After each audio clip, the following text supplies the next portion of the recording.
Assalamu алейкум, урматтуу биздин көрүүчүлөр. Мана сиздер көрүп турган ушул мотоблок ушул сатылып жатат.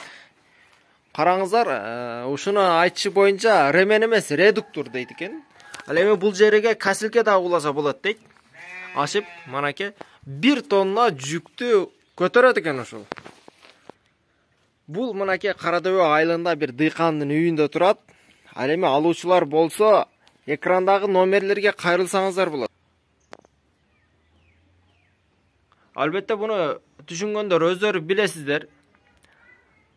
Кошуп берүүчү нерсе манакей.